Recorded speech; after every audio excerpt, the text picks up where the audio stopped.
आप सब लोग आई थिंक एसएससी की ही प्रिपरेशन कर रहे हैं, राइट? सारे लोग, ग्रेट। अच्छा, काफ़ी सारी प्रिपरेशन आप लोग कर रहे होंगे। इसमें से बहुत सारे लोग आप लोग कोचिंग कर रहे हैं, बहुत सारे लोग शायद नहीं भी कर रहे होंगे, सेल्फ स्टडी भी कर रहे होंगे। बट इन सारी चीज़ों के बावजूद एक थोड़ा सा जो जो कंसर्न सबका रहता है, या एक एक क्वेश्चन रहता होगा दिमाग में ना, कि क्या, किस तरह से तैयारी किया जाए, स्ट्रैटेजी क्या होनी चाहिए, एग्ज़ाम में किस तरह के क्वेश्चंस आते हैं, है ना, किस तरह की पोस्ट मिलेगी, क्या कट ऑफ जाएगा, इस तरह के क्वेश्चंस आते हैं आप लोगों के मन में?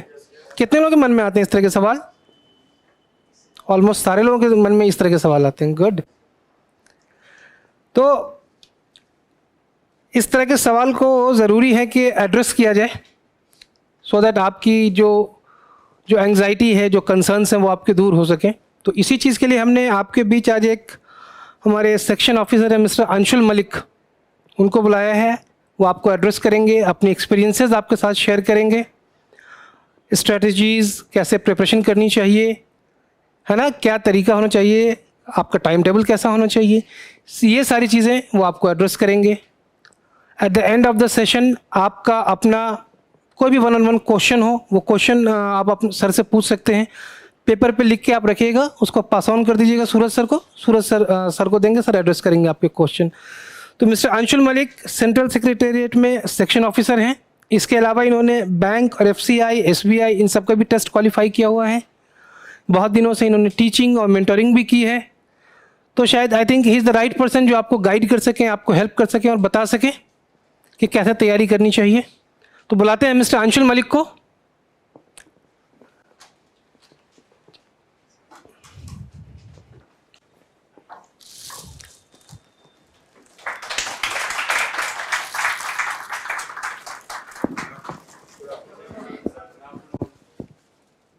तो सभी एसएससी सीजीएल की तैयारी कर रहे हैं ये या और कोई छोटा एग्जाम भी लिखने की तैयारी है? मतलब ऐसा तो नहीं है ना कि सारे एग्जाम अटेम्प्ट करेंगे, एमटीएस भी आएगा तो ये सब, ऐसा तो कुछ नहीं है ना। क्योंकि फोकस एक ही होना चाहिए अगर एसएससी की तैयारी करना है, वो सीजीएल है, ठीक है ना। अगर क्योंकि बहुत सारे लोग ऐसे होते हैं कि संतुष्ट हो जाते हैं लाइफ में, तो संतुष्ट नहीं होना है कि एमटीएस आ गया तो चलो उसमें ठीक है, फॉर अ टाइम भी, 1 साल 2 साल कर सकते हैं, पर सीजीएल अगर एसएससी मेन गोल है तो CGL is the only option, ये दिमाग में क्लियर होना चाहिए, ठीक है। तो क्या क्या अब ये पीपीटी वीपीटी तो हम डिस्कस करेंगे, सारी चीज़ों को डिस्कस करेंगे, पर मैं पूछना चाहता हूँ कि बेसिकली जो आप लोगों के मन में फियर है वो किस चीज़ का है? कंपटीशन, पीयर प्रेशर, यही सब है ना, ठीक है। तो एक किसी से मैं पूछता हूँ, चलो आप बताओ मुझे कि आपके मन में क्या फियर है? कट ऑफ मीन, तो मॉक टेस्ट दिया है? कितना आया? अच्छा, तो कितना कम है? सेल्फ एनालाइजेशन किया है कभी? कितना कम है? मिनिमम ना, तो ठीक है। चलो एक मैं छोटी सी स्ट्रैटेजी बताता हूँ। स्टार्ट हम करते हैं कि मॉक टेस्ट का इंपॉर्टेंस क्या होता है। मॉक टेस्ट का इंपॉर्टेंस बहुत है। मैंने 2012 और 2013 का एग्जाम क्लियर किया है। 2012 में I was income tax inspector in Mumbai, पर मेरी फैमिली थी, तो 2013 में I opted for central secretariat services, ठीक है।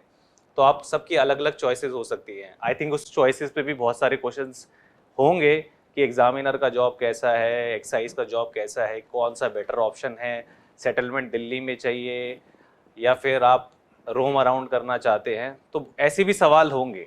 तो सेशन को इंटरेक्टिव बनाते हैं, ठीक है, धीरे धीरे करके एक एक सवाल पूछते हैं और चीज़ें अपने आप क्लियर होती जाएगी। पर स्टार्ट में करना चाहूँगा कि इम्पोर्टेंस ऑफ मॉक टेस्ट और इम्पोर्टेंस ऑफ जनरल अवेयरनेस बढ़ चुकी है आज के मुकाबले, अगर आप कंपेयर करोगे 5-6 ये जो 6 साल पहले आता था, क्योंकि अब तो टीयर 2 में भी जनरल अवेयरनेस आ गई है और सबसे ज़्यादा इग्नोर हम उसी चीज़ को करते हैं। करते नहीं करते? ठीक है, तो करना है हमें उसे इग्नोर। सारा टाइम अपना बस मैथ्स के, क्वांट्स के, रीजनिंग के सवालों में नहीं लगाना ना, तो एक प्रॉपर स्टडी प्लान भी बनाना है, ठीक है। तो वो हमारा मेजर फोकस रहेगा। तो जब मॉक टेस्ट की मैं बात करता हूँ ना, तो आपके पास एक एनालिसिस अपने पास होना चाहिए एक नोटबुक की फॉर्म में, ठीक है। मान लो आपका विजन है कि 6 महीने में मुझे हर हफ्ते एक मॉक टेस्ट देना है, ठीक है, तो 6 महीने में कितने मॉक टेस्ट दोगे? चलो एक रीजनिंग का सवाल पूछ लेता हूँ मैं आपसे, कितने मॉक टेस्ट दोगे 6 महीने में? 24 मॉक टेस्ट दोगे, ठीक है। 24 से कुछ होगा क्या? कितने देने पड़ेंगे एटलीस्ट? कितने देने? सीरियस हो के जो 24, वो सीरियसनेस की बात कर रहा हूँ, ऐसा नहीं कि चलो बैठ गए आज मॉक टेस्ट लगा लिया तो 24 हो गया, ऐसा नहीं करना। 100 अराउंड, चलो एक मैं कह रहा हूँ 50 भी कर लोगे ना जिस स्ट्रैटेजी के हिसाब से मैं बता रहा हूँ, तो बहुत ज़्यादा बेनिफिट करेगा। आपके पास पूरा एक रफ प्लान होना चाहिए। मान लो आपने एक मॉक टेस्ट अटेम्प्ट किया, तो आपने उस नोटबुक में लिखा ये मेरा पहला मॉक टेस्ट था, मेरा इतना स्कोर था, इस सेक्शन के क्वेश्चन मुझसे अटेम्प्ट नहीं हुए। तो you basically identify your weakness, ठीक है। क्योंकि मुझे पता है कि अगर आप प्रॉफिट लॉस में अच्छे हो ना, तो आप अगले 10 दिन 100 क्वेश्चन और करोगे प्रॉफिट लॉस के, क्योंकि जरूरत नहीं है वो करने की, क्योंकि आप ऑलरेडी अच्छे हो। आपको अपनी वीकनेस आइडेंटिफाई करनी है कि भाई पहले मॉक टेस्ट में कौन कौन से टॉपिक के सवाल मेरे से नहीं हुए, वो लिस्ट आउट करना है। इंग्लिश में कौन से नहीं हुए, क्वांट्स में कौन से नहीं हुए, पूरा एक एनालिसिस ग्राफ की फॉर्म में। तो आजकल तो मिल जाता है बहुत सारे ऑनलाइन प्लेटफॉर्म पे भी, पर आपकी मेमोरी के लिए मैं आपको कहता हूं कि वो अपनी जो गलतियां हैं, वो एरर्स है, वो नोट करना शुरू करो। पहला लगाया, मार्क्स लिए, दूसरा लगाया, मार्क्स लिए, उसमें अपने लिखते गए। अब मान लो आपकी वीकनेस मिली परसेंटेज चैप्टर में, कईयों की मिली मिक्सचर एंड एलिगेशन में, कईयों की मिली कि भाई मेरे इंग्लिश में अच्छे नहीं आ रहे, तो उन पे फोकस करना है, ताकि जब अगला मॉक टेस्ट लगाओ ना 1 हफ्ते बाद, तो वहां दिक्कत नहीं आनी चाहिए, ठीक है।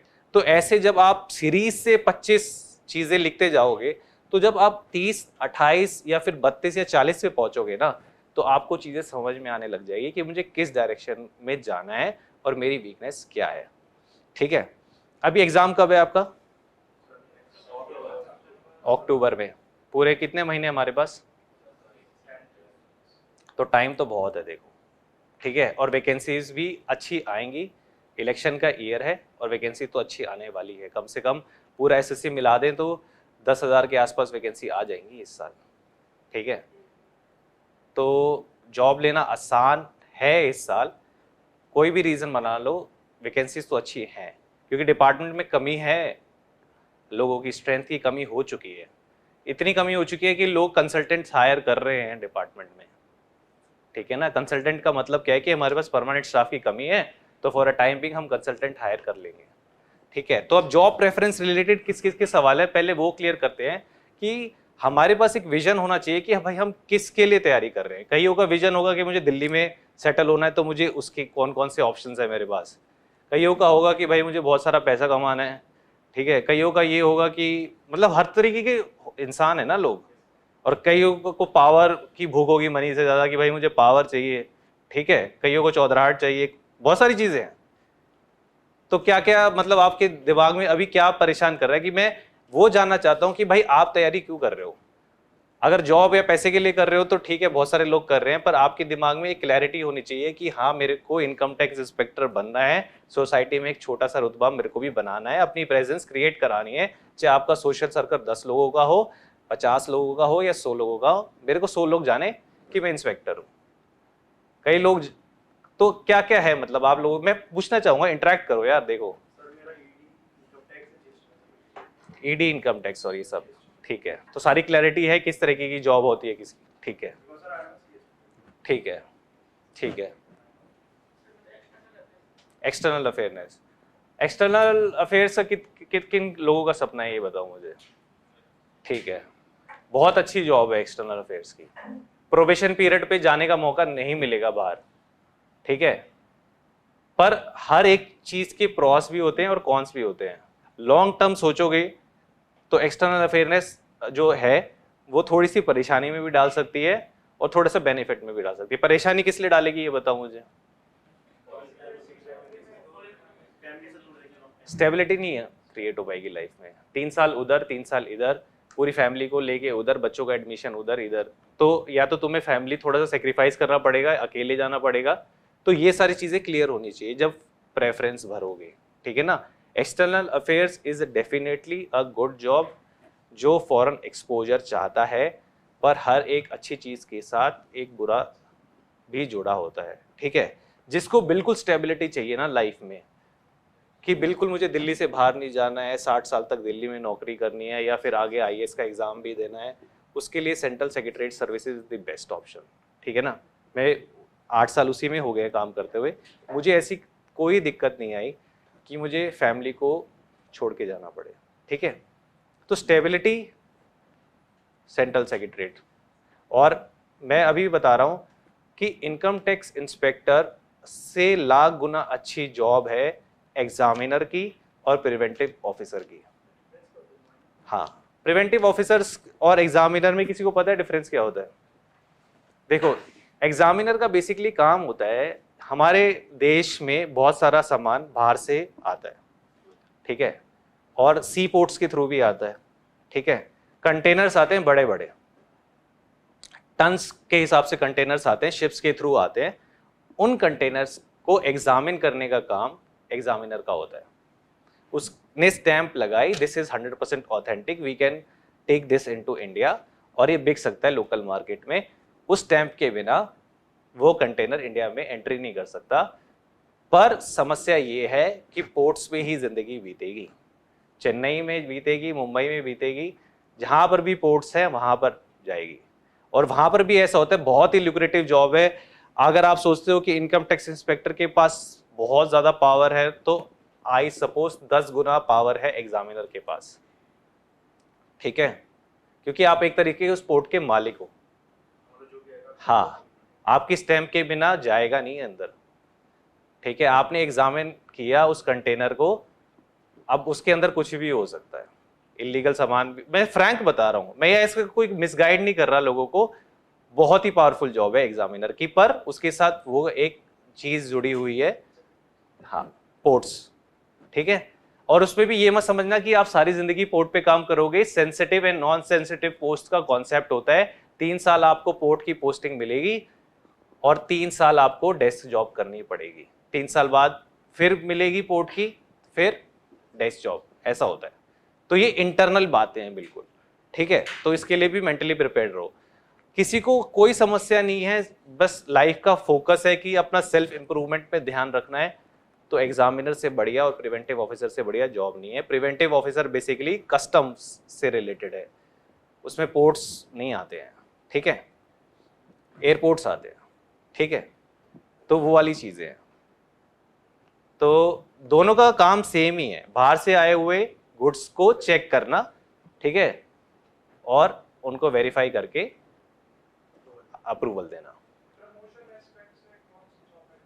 कौन सी प्रमोशन एस्पेक्ट से यार? ये वाली आपकी एग्जामिनर वाली जॉब ज्यादा बेटर है। मिनिस्ट्री में आजकल प्रमोशन बहुत स्लो चल रहे हैं। देखो, मिनिस्ट्री आपको मौका देती है, मिनिस्ट्री आपको मौका देती है। जैसे 2013 में मैंने एग्जाम क्लियर किया था, उसके बाद 4 साल की सर्विस आपकी एज ए ASO हो जाती है, तो 2019 में एग्जाम कंडक्ट करती है यूपीएससी, ठीक है, जिसे बोलते हैं LDC exam, limited departmental competitive exam, ठीक है। 4 साल की सर्विस के बाद आपको मौका दिया जाता है। पर यूपीएससी आपको 2019 में SO बन गया था, सेक्शन ऑफिसर बन गया था, ठीक है। मैंने एग्जाम क्लियर किया, मैं सेक्शन ऑफिसर बन गया, गस्टेड पोस्ट है। डेजिग्नेशन वाइज ना बेस्ट है दिस सेंट्रल सेक्रेटरीट सर्विस, पर आपको डेस्क लेवल जॉब करनी पड़ेगी। मतलब नोटिंग और ड्राफ्टिंग के अलावा आपको और कोई काम दिया नहीं जाएगा, ठीक है। और सेंट्रल सेक्रेटरीट सर्विस में किस तरीके का काम आता है? बेसिकली आपके पास प्रपोजल आते हैं। जैसे मैं टेलीकॉम डिपार्टमेंट में हूं, तो मेरे पास प्रपोजल्स आएंगे कि भाई कि चेन्नई में मोबाइल टावर्स लगाने हैं। चेन्नई में मोबाइल, टेलीकॉम मंत्रालय का काम क्या है? मोबाइल टावर्स लगाने का काम है, ठीक है। आप मोबाइल टावर्स लगाने हैं, तो आपने एक कोटेशन छोड़ दिया बहुत सारे इंडस्ट्री एसोसिएशंस को, उसमें रिलायंस भी हो सकता है, उसमें अडानी भी हो सकता है। भाई कौन कौन टेलीकॉम टावर्स लगाना चाहता है? प्रपोजल्स आते हैं कि हमारा ये कोटेशन है, ये कोटेशन है, उनको सिलेक्ट करके आपको बस अपने बॉस को सबमिट करना होता है कि हम किसका टावर लगाएं, ठीक है। You don't have the power to take the decision कि हाँ भाई रिलायंस का ही लगेगा, वो तो सेक्रेटरी डिसीजन लेगा जो एक IAS ऑफिसर है, ठीक है। तो central secretariat services is a good option if you want to gain your attention by designation wise, not by power wise. वैसे है क्लरिकल जॉब ही, ठीक है, स्टेबिलिटी है, डेजिग्नेशन अच्छी है, गस्टेड पोस्ट है, स्टैंप मिल जाती है 4 साल के बाद, 5 साल के बाद, तो वैसे अच्छी है। पर ओवरऑल एक्सपोजर की बात करोगे तो इतना अच्छा एक्सपोजर नहीं मिलेगा आपको जो बाहर बाकी पोस्ट में मिल सकता है आपको, ठीक है। तो बहुत सारे लोग होंगे, डिफरेंट डिफरेंट चॉइसेस होंगी। कई लोग शांत रहना पसंद करते हैं, कई लोग एक्सप्लोर करना चाहते हैं, कई लोगों को एडवेंचर पसंद है, कई लोगों को लग्जरी पसंद है।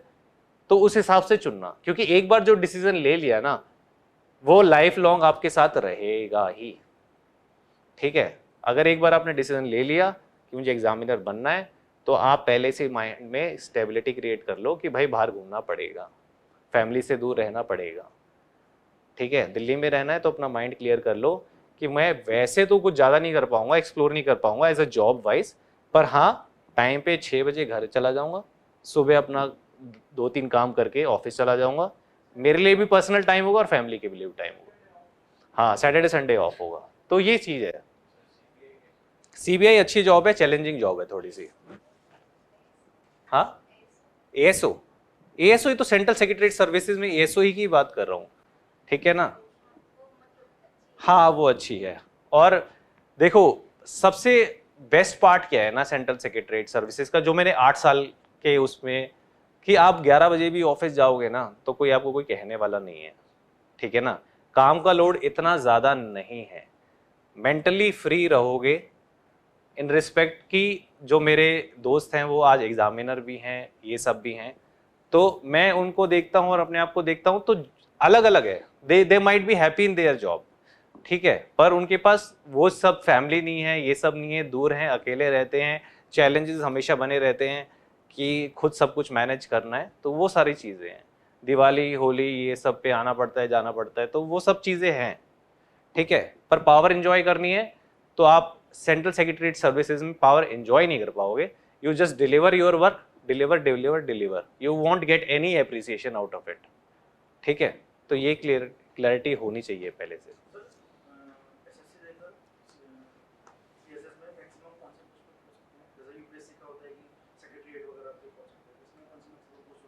इसमें आप जॉइंट सेक्रेटरी तक पहुंच सकते हो। मैं जॉइंट सेक्रेटरी का एक मतलब समझाता हूं क्या होता है। बेसिकली डिपार्टमेंट में एक सेक्रेटरी होता है which is representing a department, वो भी एक आईएएस लेवल पोस्ट होती है।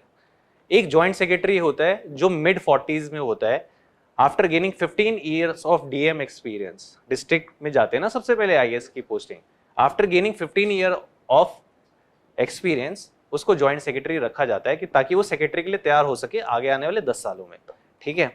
क्योंकि मंत्रालय का काम ऑल ओवर इंडिया के लिए होता है, डीएम का काम अपने एक रीजन के लिए होता है, ठीक है ना। तो उसको 10 साल के लिए तैयार किया जाता है। तो एक सेक्रेटरी के नीचे मैक्सिमम एक डिपार्टमेंट में 2-3 जॉइंट सेक्रेटरी होते हैं, ठीक है। हर एक जॉइंट सेक्रेटरी के नीचे कम से कम 10 सेक्शंस होते हैं। तो टोटल डिपार्टमेंट में अगर 3 जॉइंट सेक्रेटरी है तो 30 सेक्शंस हैं। 30 सेक्शंस के नीचे 30 सेक्शन ऑफिसर्स होते हैं, ठीक है। एक सेक्शन ऑफिसर के नीचे depending upon the workload 2 ASO भी हो सकते हैं, 4 एएसओ भी हो सकते हैं, ठीक है। तो इस तरीके से हायरार्की है डिपार्टमेंट, ठीक है।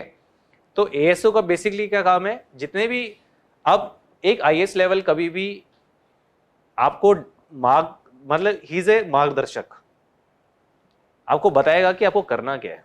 सेक्शन ऑफिसर आपको एग्जीक्यूट करवाएगा आपके साथ बैठ के कि भैया ये बना के लाओ, ऊपर से ऑर्डर आया। तो सारी रिस्पॉन्सिबिलिटी फाइल्स से लेकर कॉरस्पॉन्डेंस जो आपके पास रिसीव हुई है डिफरेंट मंत्रालय से, सब रिस्पॉन्सिबिलिटी एएसओ के पास है।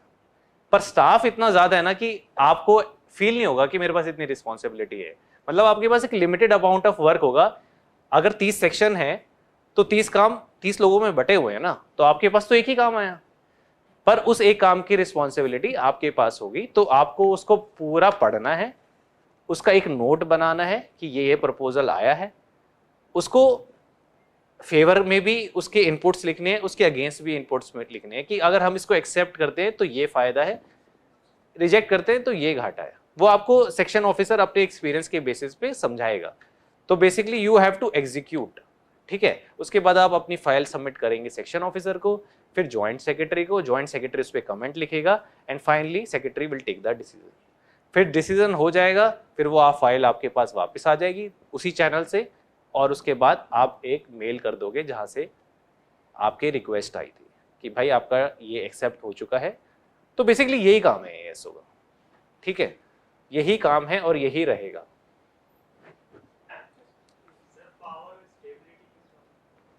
पावर और स्टेबिलिटी चाहिए तो I think income tax inspector और एक्साइज अच्छी चीजें हैं, पर उसकी एक समस्या क्या है ना कि after promotion you will get transferable job है। 8-10 साल बाद मान लो इंस्पेक्टर से आप बनते हो, ऑफिसर बनते हो ना, इनकम टैक्स ऑफिसर, उसके बाद मेरे ख्याल से असिस्टेंट कमिश्नर और ये सब है, तो उसमें जब 8 साल का आपका वो हो जाता है तो आपको मान लो मुंबई में पोस्टिंग हो, फिर हाँ नहीं होता है, सेम डिपार्टमेंट होता है जब पर जगह नहीं ऐसा नहीं होता है, ऐसा नहीं होता है। My friend is working in Mumbai, अभी वो बैंगलोर में है, आफ्टर मतलब इनकम टैक्स ऑफिसर बन चुका है वो, ठीक है, तो वो बैंगलोर में है। तो जैसे ही आपका प्रमोशन होता है तो आपका ट्रांसफर मैंडेटरी होता है। एक केस में गवर्नमेंट एक्सेप्ट करती है, मान लो आगे जाके आप शादी करते हो और आपकी वाइफ वर्किंग है दिल्ली में, तो उस केस में आपको कंसिडर किया जाता है कि स्पाउस केस होता है कि आपको दिल्ली वाला ऑप्शन मिल जाए, तो उसी केस में अलाउड है बस। बिल्कुल डालते हैं। मैं 1 साल जैसे 2012 में मैंने बताया कि मैंने income tax inspector Mumbai join किया था, तो 2012 में मेरे पास 3 ऐसे मौके आए थे जहां पर मैं रेड का पार्ट था। उसमें आपको बताया नहीं जाता कि कल कहाँ जाना है, आपके पास फोन आता है 1 घंटे पहले, जस्ट असेंबल हेयर, ठीक है, क्योंकि in order to maintain the secrecy, क्योंकि अगर मैं आपको कल बता दूं कि वहां जाना है तो you might leak the information जिसके यहाँ पर हम जाने वाले हैं, ठीक है, तो वो हमेशा एक रहता है, ठीक है। और जब रेड लोग डालने जाते हैं तो ऐसा भी होता है कि आप वहां पर 2 दिन और 3 दिन वहीं रहे, 2 दिन 3 दिन आप वहीं रहे, जब तक वो रेट का पूरा एवेल्यूशन नहीं हो जाता है आपको वहीं रहना पड़ता है, जब तक वो फाइनली सॉर्टेड और साइन नहीं हो जाते। एंड में जाकर कमिश्नर आता है, जब आपका पूरा प्रोसेस कर लेते हो कि क्या मिला, तो वो जब तक स्टैंप लगा के वापस जाएगा नहीं तब तक आप वहीं रहेंगे, ठीक है। देखो power comes with a challenge, ठीक है। तो अब दिल्ली पुलिस में बहुत सारे लोग तैयारी करते हैं, पावर है सब इंस्पेक्टर की जॉब में, पर चैलेंज भी है, तो कहीं भी पावरफुल पोस्टिंग होगी तो चैलेंजेस साथ में होंगे। हाँ, Delhi police SI, Delhi police SI, any day Delhi police SI, ठीक है। और आजकल तो दिल्ली पुलिस में भी साइबर सिक्योरिटी सेल खुल गए हैं, ठीक है, और दिल्ली पुलिस में मेरा खुद का फ्रेंड साइबर सिक्योरिटी में है, तो it's a very good job. वो बीट ऑफिसर और ये सब मोटरसाइकिलों पे घूमना वो सब अब चीज़ें नहीं रह गई हैं जो पहले होती थी, ठीक है। तो Delhi police is a better option, अगर आप टेक्निकली स्मार्ट हो तो आपको साइबर सेल में जाने से कोई रोक नहीं सकता, क्योंकि आजकल प्रेफरेंस मांगी जाती है कि आप साइबर सिक्योरिटी में जाना चाहते हो या आप मेन थाने में जाना चाहते हो, ठीक है। और साइबर सिक्योरिटी का एक्सपीरियंस फार बेटर है मेन थानों से, ठीक है। एग्जाम की आजकल तो बहुत जल्दी ज्वाइनिंग हो रही है, पहले तो क्या होता था हमारे टाइम पे इंटरव्यू प्रोसेस होता था, ये सब होता था, फिर इंटरव्यू का रिजल्ट आता था, अब तो वो सब खत्म हो गया, ठीक है। तो मैक्सिमम 3 महीने में आपको ज्वाइनिंग मिल जाती है ना, तो ज़्यादा टाइम नहीं लगता है, पहले तो बहुत टाइम लगता था। हाँ, सीबीआई में सब देखो, आपको पहला प्रमोशन 7 से 10 साल के बीच में मिलेगा, ठीक है। हाँ, इंस्पेक्टर बनेगा, हाँ बिल्कुल मिल रहा है। Grade pay I think grade pay same है सब। इस सीबीआई का मेरे को लगता है कि ग्रेड पे थोड़ा सा कम है, सेम है, ठीक है। हाँ, उसको 1 महीने की फालतू मिलती है। देखो सैलरी पे कभी मत जाना। सीबीआई की किससे कंपेयर करना चाह रहे हो? सीबीआई सभी पोस्ट नहीं, ऐसा नहीं है, ऐसा नहीं है, एनकाउंटर करने को नहीं मिलेगा, एनकाउंटर करने को नहीं मिलेगा। नहीं, हार्ड मिशंस के लिए सीबीआई के साथ हमेशा रॉ अटैच होती है, तो वो नहीं मिलेगा। वो अलग चीजें हैं, वो अलग चीजें हैं, वो बेसिकली रॉ के साथ कंबाइंड ऑपरेशंस होते हैं, वो अलग चीजें हैं। वो तो बहुत एक्सपीरियंस के बाद ही आपको मौका मिलेगा। ऐसा नहीं है कि यंग पोस्टिंग में आपको ऐसा नहीं भेजा जाएगा। वर्क प्रोफाइल अच्छी है, पर आपको ये सोचो कि आपको मेन मिशन एग्जीक्यूट करने का मौका कम मिलेगा स्टार्टिंग ईयर्स में। आफ्टर हैविंग 10-12 साल का एक्सपीरियंस आप तो कुछ भी कर दोगे, वहां पर बंदूक चला दोगे, कुछ भी नहीं है ऐसा, ऐसा कुछ भी नहीं है। आपको तो बेसिकली सीबीआई में भी क्लरिकल वर्क होता होगा ना, शुरू के 10 साल कि आप वहां पर क्या करके आए वो फाइल में रिकॉर्ड होगा ना, तो वो करना पड़ेगा। मैं बता रहा हूं कि अगर आप पावर से कंपेयर कर रहे हो सीबीआई की, आपको सीबीआई में बहुत ज्यादा पावर मिल जाएगी, तो ऐसा नहीं होने वाला है। अगर आपको पावर चाहिए तो inspector is a powerful post, चाहे वो दिल्ली पुलिस का हो चाहे इनकम टैक्स का हो, ठीक है। तो अपने दिमाग में जो मोटिवेशन है ना, वो एसएससी सीजीएल को लेके मत बनाओ। अपने दिमाग में जो मोटिवेशन है कि मुझे क्या बनना है, मुझे स्टेबिलिटी चाहिए, मुझे पावर चाहिए, मुझे पैसा चाहिए, उस चीज को रख के मोटिवेशन बनाओ, ठीक है। अगर सिर्फ एग्जाम क्लियर करने का मोटिवेशन बनाओगे ना, तो एग्जाम क्लियर नहीं होने वाला है। क्योंकि यहाँ पर आप 30-40 लोग बैठे हैं, पर एक्चुअली में 30-40 लाख लोग तैयारी कर रहे हैं, ठीक है ना। और 30-40 लाख लोगों को कॉम्पीट करके आगे आने वाला इंसान वही है जो चीजों को अच्छी तरीके से मैनेज कर पाए, ठीक है। मैनेज यहीं से एग्जाम की स्टार्टिंग होती है।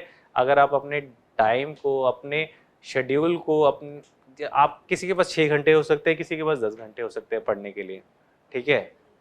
पर 10 घंटे वाला उतना नहीं पढ़ रहा जितना 6 घंटे वाला पढ़ रहा है, क्योंकि he is managing much more efficiently, ठीक है।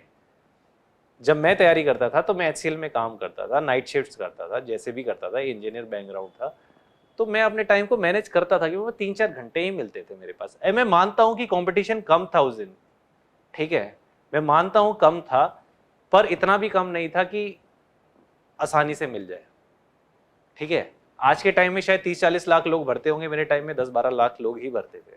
अवेयरनेस नहीं थी। कोविड के बाद अवेयरनेस ज्यादा आ गई है, ठीक है। हमारे टाइम में अवेयरनेस आई थी 2008 में, जो प्राइवेट से जो रिसेशन आया था मार्केट में 2011-12 तक, हमारे टाइम में उस चीज को लेके अवेयरनेस आ गई थी कि private jobs are not stable. आपके टाइम में कोविड में एक अवेयरनेस आई कि private jobs are not stable. तो 10 साल तभी 2011-12-13 में बहुत सारे सिलेक्शंस हुए थे, और अभी भी होंगे। और आपके पास तो गोल्डन चांस है, क्योंकि इलेक्शन ईयर है और इनको वैकेंसी ज्यादा अनाउंस करनी ही पड़ेगी, तो ये गोल्डन चांस है आपके पास, ठीक है। नहीं, मेरा मेरा मेरा मेरा सुबह मतलब शुरू से ही क्लियर था कि मेरा जो यूपीएससी वगैरह का था उसमें कभी, मतलब I was not that guy कि जो बहुत चीज़ों को डीप में जाके एनालिसिस कर पाए। तो अपनी स्ट्रॉन्ग पॉइंट्स मुझे पहले से ही पता थे। मैं एक्चुअली कैट की तैयारी कर रहा था, तो ये तो हमारे बैचमेट्स ने बताया कि भाई इनकम टैक्स इंस्पेक्टर भी एक अच्छा ऑप्शन होता है, तो मैं उस सुन के ही 2012 में इंस्पेक्टर ज्वाइन किया था। बट व्हेन आई रियलाइज्ड कि I am not this type of person जो रात को 24 घंटे तैयार रहे मुस्तैदी से और ये सब, तो फिर मैंने 2013 में सेंट्रल सेक्रेटरीट सर्विसेज ज्वाइन करी। तो मैं इसलिए कह रहा हूँ कि माइंड में क्लैरिटी होनी चाहिए। मेरे पास उस टाइम ऑप्शन था, मेरे को चेंज करने का मौका मिल गया अगले साल। आपको मिले ना मिले, आपसे और अच्छे आपका फ्लो टूट जाए अगले साल तैयारी में, तो इसलिए मैं उस चीज़ पे ज़्यादा फोकस कर रहा हूँ कि अपने माइंड में पहले ही क्लैरिटी बना लो कौन क्या बनना चाहता है। मेरे पास मौका था, मैंने 1 साल में उसको एग्जीक्यूट करके आ गया मैं जिस लाइन पे आना था मुझे, तो वो था। घूमने फिरने के हिसाब से एमए बताया। हाँ, इनकम टैक्स पावर के हिसाब से और अच्छी लाइफस्टाइल के हिसाब से एग्जामिनर इज मोर पावरफुल, मैंने ये बताया। उसके बाद preventive officer, inspector, income tax और सेंट्रल एक्साइज। अगर सिर्फ फोकस पावर पैसा है, एग्जामिनर, हाँ हाँ ट्रांसफरेबल है, पर थोड़ा कम ट्रांसफर होता है क्योंकि उसका रीजन बहुत बड़ा होता है। एक्साइज का एक जो सर्कल होता है ना, वो इनकम टैक्स से ज़्यादा बड़ा होता है। बिल्कुल होती है। बिल्कुल होती है। देखो, दो तरीके के एक्सरसाइज होते हैं, स्टेट एक्सरसाइज भी होता है और सेंट्रल एक्सरसाइज भी होता है, ठीक है। तो हरियाणा में state exercise is more powerful, ठीक है। स्टेट में अगर आप नौकरी करोगे ना, तो स्टेट वाली नौकरी तहसीलदार की भी आपसे बड़ी नौकरी है, समझ लेना आप ये बात को, ठीक है ना। उधर का बैठा हुआ क्लर्क आपसे ज्यादा पावरफुल है, आप कहीं भी चले जाओ स्टेट में। आईएएस जब डीएम बन के स्टेट में जाते हैं तो सलाम ठोकते हैं, 15 साल के एक्सपीरियंस के बाद जब मंत्रालय में आते हैं तो कोई सलाम नहीं ठोकता। तो मंत्रालय में वो कल्चर नहीं है जो स्टेट में है, ठीक है ना। ना आपको किसी को सर सर करके बात करनी है, ना आपसे कोई सर सर करके बात करेगा, ठीक है। अपनी नौकरी करने आ रहे हैं सब, जाते हैं करके आ जाते हैं, ठीक है। तो स्टेट और सेंटर को कंपेयर करना तो ठीक नहीं होगा, क्योंकि state is always more powerful, ठीक है।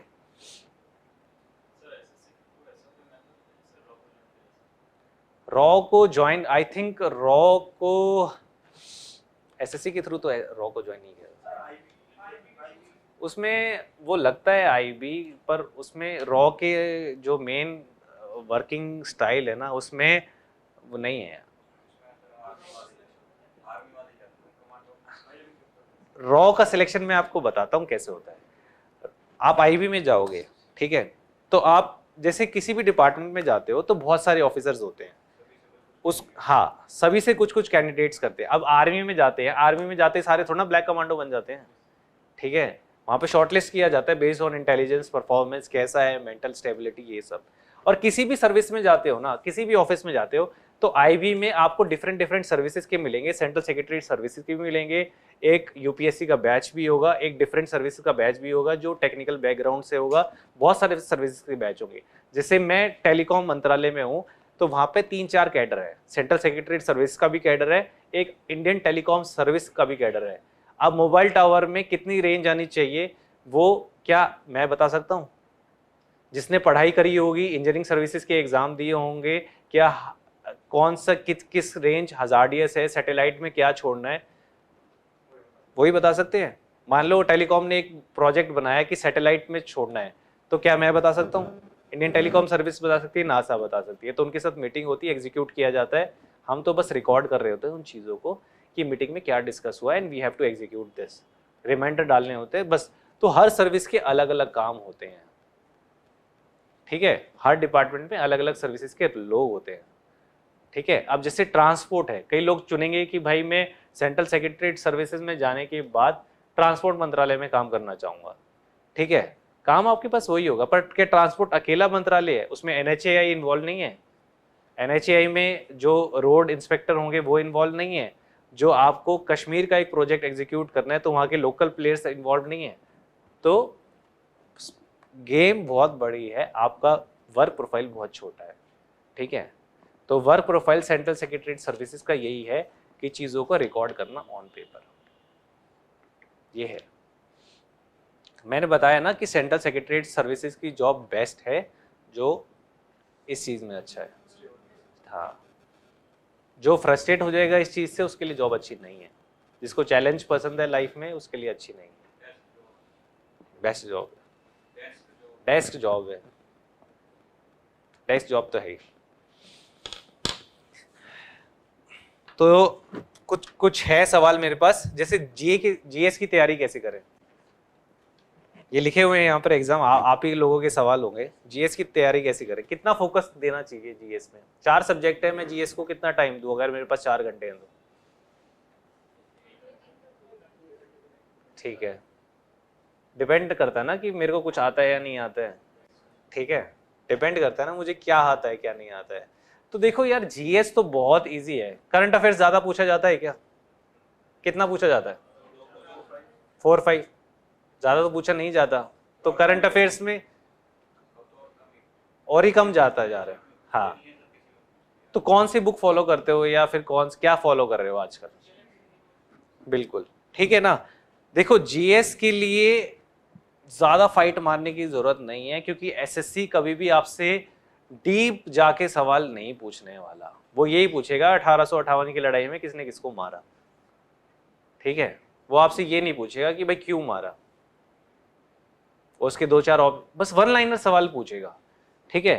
तो कई लोगों की हैबिट होती होगी कि वो शायद नोट्स बना के तैयारी करते हो, कई लोगों की हैबिट होती होगी कि मार्कर से पढ़ के। तो अपनी हैबिट में ही रहना, किसी को देख के अपनी हैबिट को चेंज नहीं करना, क्योंकि मेरी जो हैबिट थी वो यही थी कि मैं अपने नोट्स बना के ही करता था, क्योंकि जब रिवीजन का टाइम आता है ना, तब बुक को संभालना बहुत बड़ी एक हेडेक हो जाती है कि मैं दोबारा से इसको कैसे पढूं।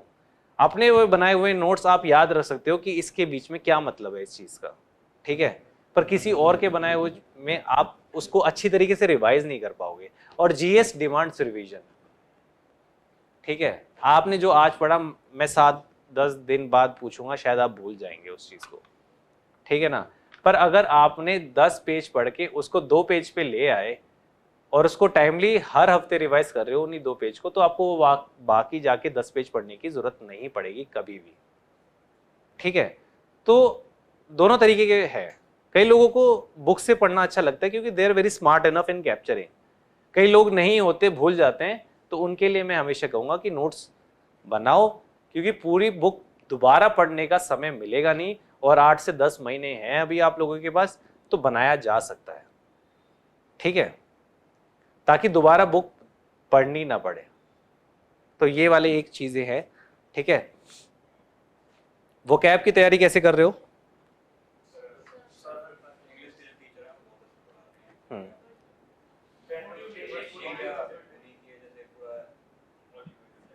ऑडियो, ठीक है। बस इसका रिकॉर्ड रखना अपने पास, मतलब रिवीजन के टाइम पे इसको फाइल में बस लगाते जाना, ताकि जब रिवीजन का टाइम आए तो सारी वोकैब, क्योंकि यार वन लाइनर सवाल है, ठीक है, आता है तो ठीक है, और बहुत लोगों को आता है। एक्स्ट्रा एज कहाँ मिलेगा मेरे को ये बताओ, आपको एक्स्ट्रा एज कहाँ मिलेगा पेपर में एग्जीक्यूट करने का? मैं बता रहा हूँ एक्स्ट्रा एज आपको जीएस में ही मिलेगा, एक्स्ट्रा एज आपको इंग्लिश और जीएस में ही मिलेगा। गांव के बच्चा मैथ्स और रीजनिंग में बहुत तेज है, बिल्कुल तेज है, ठीक है। ऑनलाइन फैसिलिटीज पहुंच चुकी है, ऑनलाइन प्लेयर्स मात कहाँ खा रहे हैं? जीएस में और इंग्लिश में, ठीक है। अगर आप सोच रहे हो कि एक टायर 3 सिटीज में बैठा हुआ कहीं बच्चा अगर आपसे इंग्लिश और रीजनिंग में रीजनिंग और मैथ्स में कमजोर है, तो ये गलत फहमी होगी आपकी। वो कमजोर मिलेगा आपसे जीएस में या फिर इंग्लिश में ही मिल सकता है, और कहीं मिलेगा नहीं वो, ठीक है। हाँ जी, तो आपको जो एक्स्ट्रा एज मिलेगा वो जीएस के माध्यम से ही मिलने वाला है, उसी पे अपनी ज़्यादा एनर्जी लगाएं। ऐसा नहीं है कि मुझे क्वांट पसंद है, मैंने बच्चों को देखा है क्वांट ही क्वांट, रीजनिंग ही रीजनिंग सॉल्व करते रहते हैं। आई डोंट नो, उसमें भी सेम नंबर मिलेंगे एक क्वेश्चन अटेम्प्ट करने के, और उसमें भी सेम नंबर मिलेंगे, पर अगर एक्स्ट्रा एज लेना है तो जीएस और इंग्लिश में ही आगे बढ़ना पड़ेगा, ठीक है। तो ये बात फिक्स कर लो कि कहाँ से आगे बढ़ो, ठीक है। और कोई सवाल? पेपर में टाइम मैनेजमेंट ये सब सबसे पहले तो मेरे को लगता है ना कि जीएस ही अटेम्प्ट करना चाहिए। जीएस अटेम्प्ट करें सबसे पहले, उसके बाद इंग्लिश अटेम्प्ट करें, उसके बाद रीजनिंग करें, और लास्ट में क्वांट के लिए मैक्सिमम टाइम छोड़े और क्वांट को अटेम्प्ट करें। देखो जीएस और इंग्लिश का पेपर ऐसा है ना कि आप 10-15 मिनट में अटेम्प्ट कर सकते हो, ठीक है, ज़्यादा चैलेंज आएगा नहीं। रीजनिंग का ऐसा है, रीजनिंग मैक्सिमम बच्चों का स्ट्रॉन्ग होता है, उसमें आपको डाइस के थोड़े बहुत मेथड बता दिए, आपने निकाल लिया सवाल, बेसिकली बच्चा फंसेगा क्वांट में, ज़्यादा टाइम मांगेगा ही मांगेगा कंपैरेटिवली, और सेक्शंस के मुकाबले क्वांट में ज़्यादा टाइम मांगेगा ही मांगेगा, तो उसके लिए सबसे ज़्यादा टाइम छोड़े। इंग्लिश और जीएस ऐसे हैं जो 1 गो में हो सकते हैं, क्वांट में कुछ ऐसे सवाल फंस जाएंगे जहाँ पर आपको टाइम लगाना पड़े, 2 मिनट लगाने पड़े, 3 मिनट लगाने में, एक दो सवाल ऐसा फंसेगा ही फंसेगा, और वही एक्स्ट्रा एज क्रिएट करेगा। तो सबसे पहले इंग्लिश जीएस, इस तरीके से आप आगे बढ़े।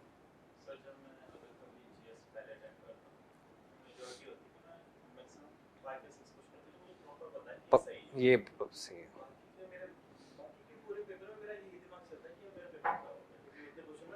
छोड़ नहीं, देखो आपकी तैयारी कितनी परसेंट है ना अभी आप सोचो कि अब मैं आपसे पूछूं कि एक कैंडिडेट को 100% तैयार होके जाना है, तो आपकी सेल्फ एवल्यूएशन करो कि मेरी आज की तारीख में तैयारी 10% है या 20% है, बताओ मुझे कितनी परसेंट है तुम्हारी? 40% है, तो 40% ही अटेम्प्ट होगा पेपर जीएस का। जिस दिन तैयारी 100% हो जाए और उस दिन 80% अटेम्प्ट कर लो तो तुम आउट ऑफ द लीग हो ना। तो धीरे धीरे बढ़ो। अगर तुमने 40% तैयारी करी है तो तुम 40% ही एक्सपेक्ट करो कि मैं इतना ही अटेम्प्ट कर पाऊंगा। 40% मतलब 30% एक्सपेक्ट करो। अभी से एक्सपेक्टेशंस इतनी हाई हो जाएंगी कि यार तैयारी तो तुम्हारी 40% है ना। मैं कह रहा हूं कि अभी टाइम है सबसे ज्यादा फोकस जीएस में क्रिएट करने का, इंग्लिश में क्रिएट करने का, क्योंकि बाद में नहीं मिलेगा। बाद में मैं तुम्हें बोलूंगा ना कि अगस्त में भाई हिस्ट्री खत्म करनी है, ज्योग्राफी खत्म करनी है, ये सब करनी है, कर नहीं पाओगे तुम। अभी नोट्स बना के रख लोगे, मार्च तक खत्म करने का टारगेट रखोगे 3 महीने में, तो ही हो सकता है। जहां बात पहुंच गई जुलाई अगस्त में, उसके बाद जीएस होगी नहीं। उसके बाद तो मॉक टेस्ट देते हैं हर दिन बच्चे, हर दिन। उसके बाद मॉक टेस्ट में इतने सारे सवाल होते हैं जीएस के कि उससे ही जीएस की रिवीजन हो जाती है, ठीक है ना। तो अभी जो मॉक टेस्ट की फ्रीक्वेंसी रखनी है वो हफ्ते में एक दिन की रखनी है। जनवरी में भी एक रखोगे चलेगा, फरवरी में भी एक रखोगे चलेगा, उसके बाद 3 दिन में। और फिर एक ऐसा वक्त आना चाहिए कि रोज ही दे रहे हो। हाँ, मॉक की इंपॉर्टेंस जैसे जैसे एग्जाम आएगा इंपॉर्टेंस बढ़ती जाएगी उसकी। आज मैं तुम्हें कह दूं कि मॉक लगाना चालू करो, तैयारी तुम्हारी 10% है, फायदा क्या है मॉक लगाने का। कम से कम 60% 70% तैयारी हो, उसके बाद मॉक लगाओ तो मजा भी आएगा ना, सही भी लगेगा। तो अगर अभी 40% तैयारी है तो 40% ही एक्सपेक्ट करो। जिस दिन तैयारी 100% है उस दिन 70% मार्क्स आ रहे हैं, तो उस दिन एक टारगेट बनाओ, भाई कमी कहाँ रह गई।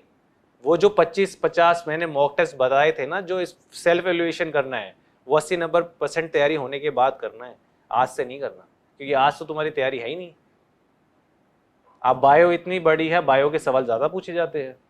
बायो में आपको लगेगा टाइम, कम से कम अगर आप बायो लेके बैठोगे हर दिन 2 घंटे का टारगेट लगाओगे तो लगेंगे कम से कम 25 दिन। तो जब बायो में 25 दिन लग रहे हैं तो जीएस की तैयारी मार्च के बाद कैसे हो सकती है? नहीं हो पाएगी,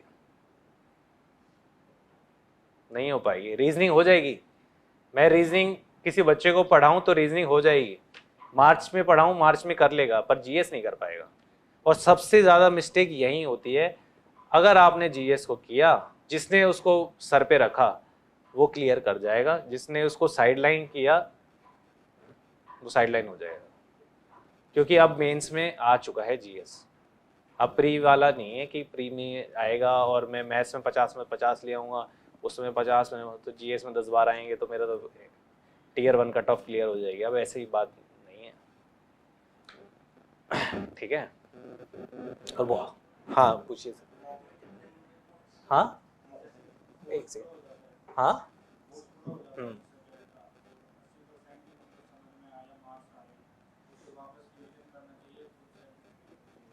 देखो यार, तैयारी ना ऐसी करनी चाहिए कि ना रिवीजन जो हो ना, रिवीजन जीएस में तो रिवीजन आपके नोट से ही होगी।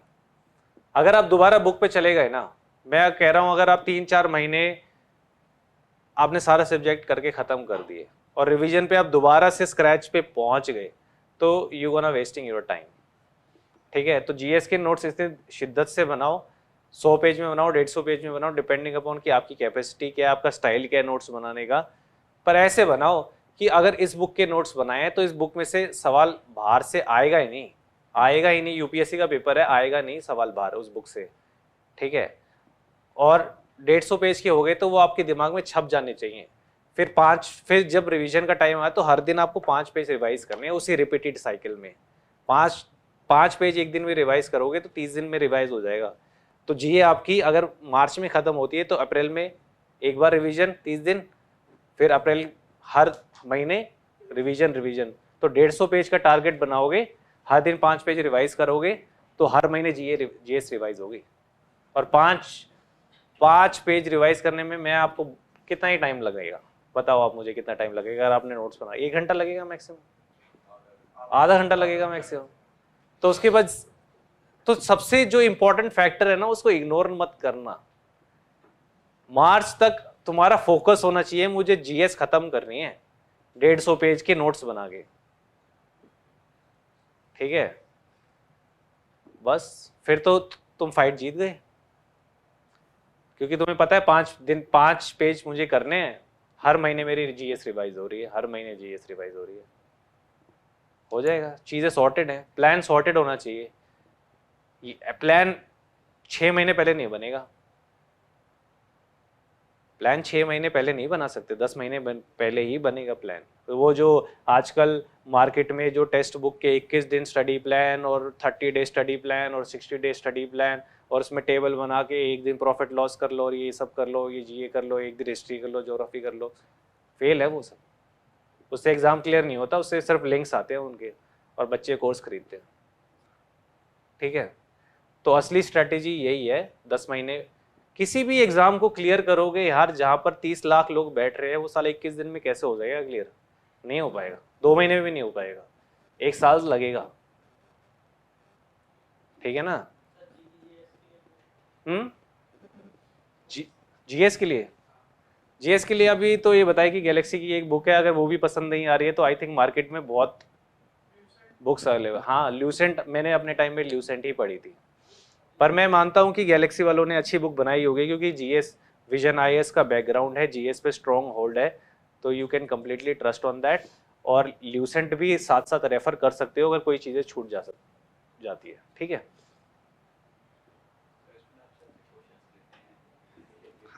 क्वेश्चन में पढ़ लेता हूँ यार।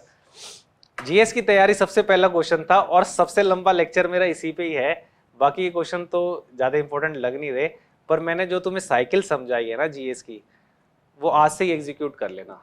ठीक है, क्योंकि वो एग्जीक्यूट नहीं करी ना, वहाँ फेल हो गए तो समझ लो कि एग्जाम क्लियर नहीं होने वाला। मार्च तक टारगेट, मैक्सिमम अप्रैल तक टारगेट होना चाहिए कि मेरे जीएस के नोट्स मेरे पास होने चाहिए। मार्केट में मुखर्जी नगर में 25 तरीके के नोट्स मिलेंगे, पर किसी पे ट्रस्ट करने की जरूरत नहीं है, वो काम चोरी वाला काम है, वो काम चोरी वाला काम है। बुक पढ़नी ही पड़ेगी, काम चोरी से काम नहीं चलेगा। 1 साल तो काम चोरी हटानी पड़ेगी लाइफ में से। ठीक है, तो अपने बनाओ, पूरी बुक का एनालिसिस करो, वो खरीद के, फोटो स्टेट खरीद के 4 पेज लोगों की बना के, वो तो यार 10वीं 12वीं में होता था कि पेपर पास करना है और कॉलेज वॉलेज में होता है, वैसा एग्ज़ाम है नहीं, क्योंकि वहाँ कोई बताने वाला नहीं है, पीछे कॉलेज में 1-2 क्वेश्चन करा दिए और हो गए पास, ऐसा होगा नहीं। हाँ, एओ पोस्ट अच्छी पोस्ट है, काफ़ी अच्छी पोस्ट है। आई थिंक सबसे हैंडसम सैलरी भी AA की ही है ना? तो अच्छी पोस्ट है, कोई दिक्कत नहीं। आप एओ के लिए एस्पायर कर रहे हो क्या? नहीं, उसमें एक स्पेशल सब्जेक्ट्स की नॉलेज भी होनी चाहिए ना, अगर वो बैकग्राउंड है तो आप जा, हाँ, और तरीके के भी टेस्ट होते हैं, तो वो एक चीज़ है, पर मैं प्रेफर नहीं करता उसको उसमें, क्योंकि ना देखो, जैसे मैंने बताया ना कि डिपार्टमेंट में बहुत सारे लोग होते हैं, तो वहाँ पर सीए का रोल आ जाएगा आपके पास, तो आप हमेशा एक सीए के नीचे काम करोगे, और आई थिंक मतलब उनका जो प्रोफेशनल एक्सपीरियंस होगा ना, आप उसको कभी मैच नहीं कर पाओगे, क्योंकि आप तो ये सब तैयारी करके जा रहे हो। ठीक है, तो वहाँ पर मैं प्रेफर करूँगा कि AA डेस्क जॉब ही है, पर बहुत सारी जॉब्स ऐसी हैं जहाँ पर आप बहुत सारी पावर एंजॉय कर सकते हो, वहाँ लिमिटेड सर्कल है, लिमिटेशंस में मत घुसो। अगर डेस्क जॉब ही करनी है तो एएसओ की करो, है ना? ठीक है, तो अगर हम मार्च में मिले तो, और यही सब रहे बच्चे, तो जीएस हो जानी चाहिए। ठीक है, जीएस इंपॉर्टेंट है यार।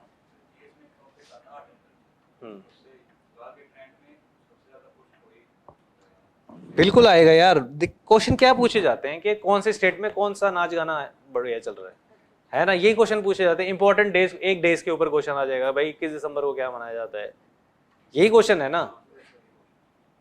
यही 1 लाइनर क्वेश्चन है, पूरी बुक में हर चीज दे रखी है। तुम उस पूरी बुक को, मैं कह रहा हूँ, मार्च तक खत्म कर दो और नोट्स बना के साइड में रख दो, टास्क खत्म।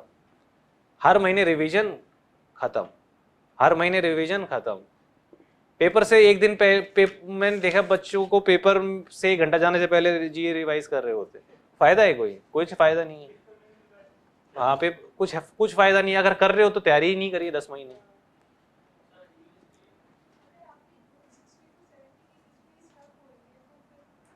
तब वीक पॉइंट्स आइडेंटिफाई, मैंने यही तो कहा कि क्यों हो रही है, उसका रीजन आपके पास क्यों हो रही है। मैं ये पूछना चाह रहा हूँ, आपको एक पैटर्न मिलेगा। अगर आपने 10 मॉक टेस्ट अटेम्प्ट कर लिए ना, आपको एक पैटर्न मिलेगा कि मैं हर बार परसेंटेज के सवालों में ही अटकती हूँ।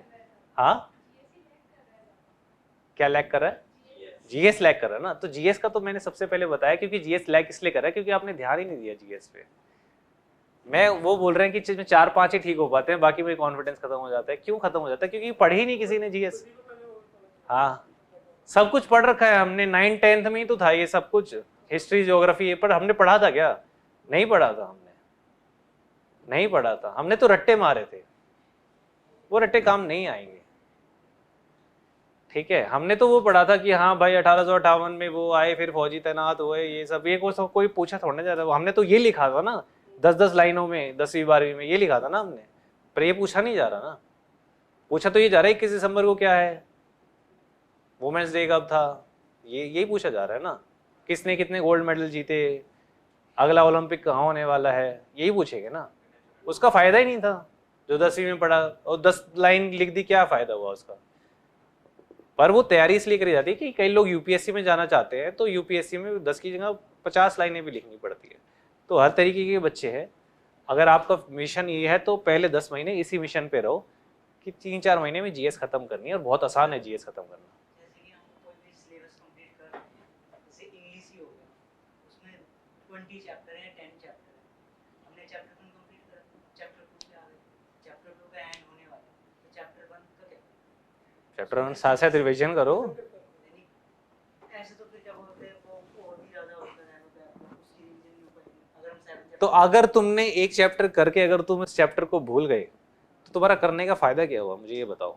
अगर तुम ये बताओ कि अगर तुम आर्टिकल का कॉन्सेप्ट, ए एंड दा का कॉन्सेप्ट भूल गए 5 दिन बाद, तो समस्या चैप्टर में नहीं है, समस्या तो तुम्हारे इंटेलेक्चुअल लेवल में है। तो उस इंटेलेक्चुअल लेवल बढ़ाने के लिए तुम्हें और ज़्यादा मेहनत करनी पड़ेगी। मेहनत कैसी होगी? उसको बार बार रिवाइज करके, ठीक है। तो तुम्हें इन लोगों से ज़्यादा मेहनत करनी पड़ेगी। अगर ये 5 घंटे दे रहे हैं तो तुम्हें 10 घंटे देने पड़ेंगे, 5 घंटे पिछले को रिवाइज करने के लिए और 5 घंटे आगे बढ़ने के लिए, ठीक है। तो हर एक इंडिविजुअल अलग होता है, सबका लेवल सेम हो जाएगा तो फिर तो सिलेक्शन प्रोसेस ही खत्म हो जाएगा, सब लोग ही जॉब में चले जाएंगे। तो कई लोग स्मार्ट होते हैं, 2 घंटे उनको पता है कि मेरा यार एडवांस मैथमेटिक वीक है तो मैं उस पर ज़्यादा फोकस रखूँ। कई लोग इसी खुश होते हैं कि भाई परसेंटेज का क्वेश्चन आ जाए तो मैं छोड़ूंगा नहीं, और परसेंटेज ही करते रहते हैं, है ना। अपने कंफर्ट जोन से बाहर नहीं निकलना चाहते, ऐसे भी बहुत सारे स्टूडेंट्स होते हैं, ठीक है ना। उसी में खुश होते हैं कि मैं इसका सवाल, अरे उससे फायदा क्या है, 2 ही 3 क्वेश्चन तो आएंगे परसेंटेज के, आना तो तुम्हें सब कुछ चाहिए ना। एक्स्ट्रा एज कहाँ क्रिएट होगा? जब तुम सारी जगह में अच्छे हो। एक्स्ट्रा एज तो तभी क्रिएट होएगा ना।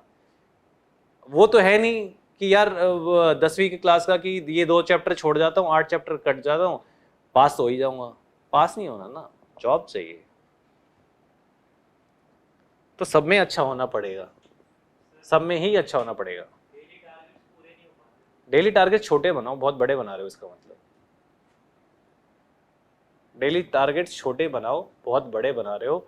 और क्यों बड़े बना रहे हो मैं ये जानता हूँ। रीजनिंग में कितने चैप्टर हैं? 15 है, 12, 15, 18 इतने ही होंगे ना। हर एक हफ्ते में एक चैप्टर टारगेट किया जा सकता है, हफ्ते में एक चैप्टर टारगेट किया जा सकता है अच्छी तरीके से। अगर मैं डाइसन क्यूब के लिए तुम्हें 1 हफ्ता दे दूं, काफी है? 1 हफ्ता काफी है? 18 हफ्ते हैं हमारे पास, है 18 हफ्ते। 18 हफ्ते कितने महीने हो गए? 4 महीने। अप्रैल तक कोर्स खत्म है हर चीज का। तुम आज से सोचो कि मैं आज ही 100% तैयार हो जाऊं सर के लेक्चर सुनने के बाद, तो नहीं हो पाओगे। मैं यहाँ पे कि आईएएस अफसर को भी खड़ा कर दूं तो भी नहीं हो पाओगे, ठीक है। तैयार तो तभी होगे ना जब तुम्हारे माइंड में एक प्लान क्लियर हो कि भाई हफ्ते में एक ही चैप्टर, चाहे वो रीजनिंग का हो चाहे क्वांट का हो, पैरेलल चलना है सब कुछ। हफ्ते में एक डाइसन क्यूब बहुत समय है, डाइसन क्यूब में 3-4 ही तो मेथड है, 2 इधर पलट गए 2 इधर पलट गए, यही तो हो रहा है। 3-4 ही तो है टाइप। 1 हफ्ता दे रहा हूँ उसके लिए, बहुत है। हर चैप्टर के लिए 1 हफ्ता दूंगा, बहुत है। प्रॉफिट लॉस के लिए 1 हफ्ता दूंगा, बहुत है। प्रॉफिट लॉस के भाई 1 हफ्ते में कितने क्वेश्चन कर लूँ। जहाँ अटकते हो उसका नोट्स बना लो कि ये अटक रहा हूँ मैं, इस चीज़ में अटक रहा हूँ, उसको बार बार रिवाइज कर लो, ठीक है, तो प्लान सॉर्टेड रहेगा ना। मैं कह रहा हूँ कि तुम लोगों ने क्या कर रखा है ना कि बहुत सारे प्लान डाउनलोड कर रखे हैं अपने दिमाग में, 30 day 60 days 70 days, YouTube channel, ये फलाना ढिमाका सब कुछ है दिमाग में आजकल, टेलीग्राम वेलीग्राम, किसका क्या है, किसकी कितनी रैंक है। तैयारी तुम्हारी 30% है और कंपटीशन दुनिया से, मतलब तो वो नहीं होना चाहिए। जिस दिन 100% तैयारी हो जाए ना तो बिल्कुल साइलेंस में होनी चाहिए तैयारी, कि भाई अप्रैल में मैं तैयार आऊँगा, उसके बाद देखूंगा कि कौन कौन है मेरे सामने, वहाँ से असली लड़ाई शुरू। 30% तैयारी में लड़ने लग जाओगे तो फिर तो हार ही जाओगे, ठीक है। तो प्लान ऐसा बनाओ, बहुत सिंपल प्लान बनाओ। मैं नहीं कहता कि यार 10 घंटे का प्लान बनाओ, बिल्कुल नहीं है, थक जाओगे। 7 दिन 10 घंटे थक जाओगे। 4 घंटे का प्लान बनाएंगे, क्योंकि 2 घंटे यहाँ पे भी बैठना है, 3 घंटे वहाँ भी बैठना है, वहाँ भी बैठना है, यहाँ भी बैठना है ना, बहुत सारी जगह है, ठीक है। सिगरेट वाले के पास भी जाना है, ये चाय भी पीने जानी है, रात को 2 बजे भी बात करनी है किसी से, ठीक है। तो बहुत सारे, तो 4 अपने ऊपर लोड नहीं लेना 10 घंटे का, खत्म है फिर वो, फिर तो बैकलॉग रहेगा ही। 4 घंटे का ही लेना है, 5 घंटे का, 6 घंटे का। और सीरियस स्टूडेंट 6 घंटे से ज़्यादा पढ़ता नहीं है, सीरियस स्टूडेंट 6 घंटे से नहीं ज़्यादा पढ़ता। अगर 6 घंटे हैं तो बहुत है। अगर मेरे पास 6 घंटे हों आज की तारीख में तो मैं शायद 2-2.5 घंटे जीएस को दूंगा अभी, सच में 2-2.5 घंटे जीएस को दूंगा स्टार्टिंग में। फिर जैसे जैसे जीएस कंप्लीट हो जाएगी उसका टाइम थोड़ा थोड़ा कम करता रहूँगा और बाकियों का बढ़ाता रहूँगा। ऐसे होता है प्लान, ठीक है। तो 3-4 महीने बहुत हैं। हफ्ते में एक टॉपिक से ज़्यादा टारगेट जिसने कर लिया वो बेवकूफ़ है। जो कह दे कि भाई ने तो प्रॉफिट लॉस परसेंटेज ये सब खत्म कर दिया और अब आ जाओ कोई भी मॉक टेस्ट, तो गलत डायरेक्शन में, ओवर कॉन्फिडेंस में मारा जाएगा। कछुआ ही जीतेगा, हमेशा याद रखना, ठीक है। मैथ्स के लिए स्ट्रैटेजी, मैथ्स के लिए स्ट्रैटेजी देखो 2 तरीके की स्ट्रैटेजी है। 2 तरह की स्ट्रैटेजी काम आएगी मैथ्स के लिए। पहली ये है कि आपकी तैयारी को अपनी 100% लेवल तक पहुंचाना, पहली स्ट्रैटेजी ये है। मतलब हर एक टॉपिक पे कमांड होनी चाहिए। अब हर एक टॉपिक में भी ना आपके समस्या आ जाएगी दिमाग में कि जैसे मान लो हम ज्योमेट्री कर रहे हैं, ठीक है, उसमें कोई एंगल्स के कॉन्सेप्ट में फंस रहा है, कोई, हर एक का अपना अलग अलग जोन होगा। कोई ज्योमेट्री में आई थिंक बहुत सुपर होगा, मतलब कॉन्सेप्ट कोई 2 मिनट में सवाल निकालता, किसी को 10 मिनट में भी समझ में नहीं आता है। तो वो अपनी वीकनेस आइडेंटिफाई करके ना, मतलब सर के पीछे पड़ जाओ कि भाई ये नहीं आता है तो मुझे ये बार बार कराओ, और कराया जाएगा। क्योंकि यहाँ पे स्टूडेंट्स इतने ज़्यादा नहीं है कि सर के पास देने के लिए टाइम नहीं है। आप बार बार अपने मतलब अपने रिक्वेस्ट पे वो क्लासेस दोबारा भी लगवा सकते हो। और जो नहीं आ रहा ना सवाल, जो टॉपिक वीक है, उस पर 1 हफ्ते की जगह 3-3 हफ्ते लगाना शुरू करो। देखो एसएससी का एग्ज़ाम ऐसा है ना कि अगर मैं ज्योमेट्री की 500 क्वेश्चन है ना, तो 501 क्वेश्चन कोई बना नहीं सकता, एसएससी बना नहीं पाएगा। मतलब उसकी लिमिटेशन, अगर एक बुक तो है मार्केट में ज्योमेट्री के सारे सवाल होंगे, आई थिंक वो 500 सवाल होंगे ज्योमेट्री के, पर वो रटने नहीं है 500 सवाल, उसका लॉजिक पता होना चाहिए हर एक सवाल का, ये कैसे निकला। मैं गारंटी देता हूँ 500 सवाल का लॉजिक अगर समझ में आ गया ना, तो एसएससी में इतनी पावर नहीं है कि वो एक नया क्वेश्चन इजाद कर पाए। वो यूपीएससी नहीं है, याद रखना, वो नया क्वेश्चन इजाद करने की पावर रखता नहीं है। He is very weak in creating paper. 10 साल के पेपर उठाएगा और वैसा का वैसा एग्जाम पैटर्न ठोक देगा, बिल्कुल, ठीक है। पर पीवीआई मतलब बच्चे गलती कहाँ कर जाते हैं कि यार अच्छा इसमें क्या होता है ना, इसका अपोजिट में हमेशा 40 माइनस करके ना, ये 40 है तो इसका हमेशा 20 माइनस करके 20 आता है, ये करते हैं। लॉजिक क्या है उसके पीछे, लॉजिक क्या है, ठीक है। दूसरी स्ट्रैटेजी होती है कि क्वेश्चन नहीं आ रहा है तो ऑप्शंस नेगेट करने आने चाहिए। कि मान लो 4 ऑप्शन है ना, तो 2 को तो मैं साइड लाइन कर सकता हूँ अपने बेसिस ऑफ कि मुझे क्वेश्चन अटेम्प्ट करना नहीं आ रहा, पर मैं फिर भी 2 क्वेश्चन को साइडलाइन, 2 ऑप्शन को साइडलाइन कर सकता हूँ बेसिस कि मैंने क्या सीखा है। तो 2 तरीके की स्ट्रैटेजी, एक तैयारी करते हुए, एक पेपर अटेम्प्ट करते हुए। तो पेपर अटेम्प्ट करने की स्ट्रैटेजी अप्रैल के बाद फोकस करेंगे। पर मैं अभी कह रहा हूँ अगर ज्योमेट्री या कोई भी टॉपिक है तो उसके जितने भी क्वेश्चन है, 500 क्वेश्चन है, 1 हफ्ते में हमें 1.5 हफ्ते में 500 क्वेश्चन करने हैं, तो एक दिन का टारगेट बनाओ कि एक दिन में 25 या 40 या 50 कितने करने हैं, समझे। नहीं है एसएससी की औकात की वो 501 क्वेश्चन बना दें, सही बता रहा हूँ मैं, नहीं बना पाएगा।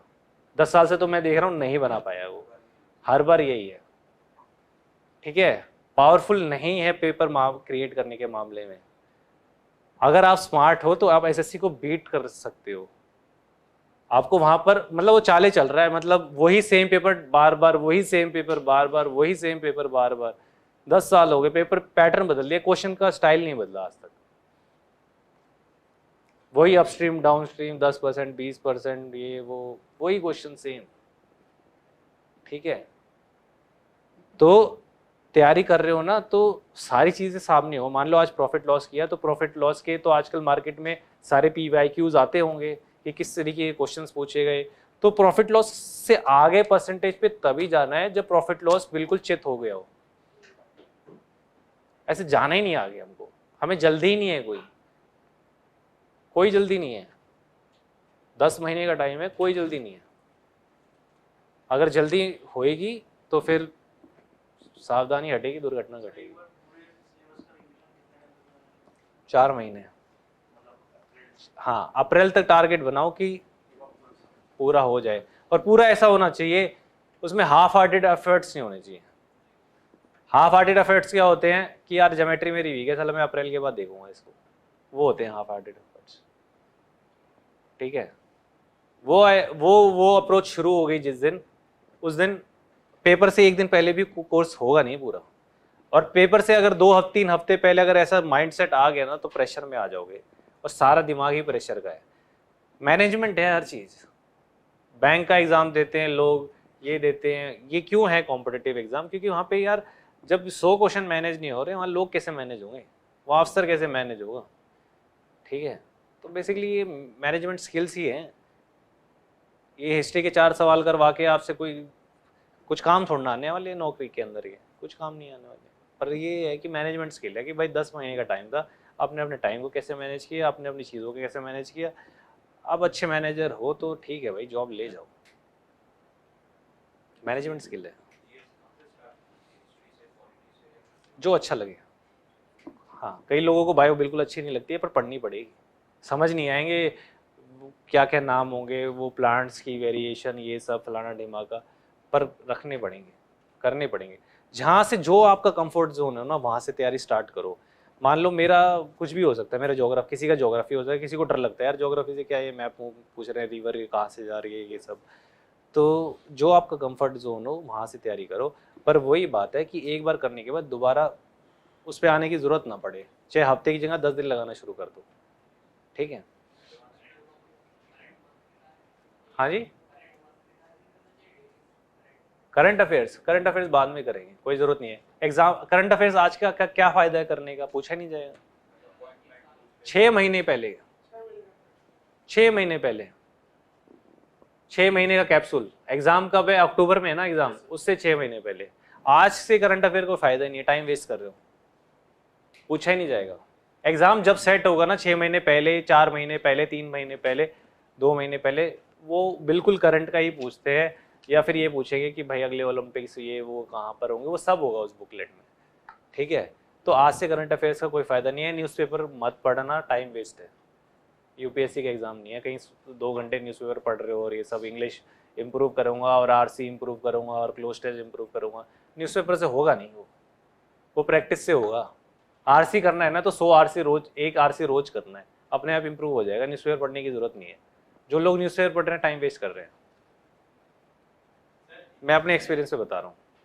कई लोग बोलते भी होंगे न्यूज़पेपर की इंपॉर्टेंस, पर न्यूज़पेपर पढ़ने से होगा नहीं, क्योंकि सिंपल लैंग्वेज है। पढ़ रहे होगे हिंदू, पढ़ रहे होगे टाइम्स ऑफ इंडिया, और एसएससी का रीडिंग कॉम्प्रिहेंशन का लेवल बहुत कम है, और पढ़ रहे होगे अफगानी और आएगी जापानी। ठीक है, तो फायदा नहीं है।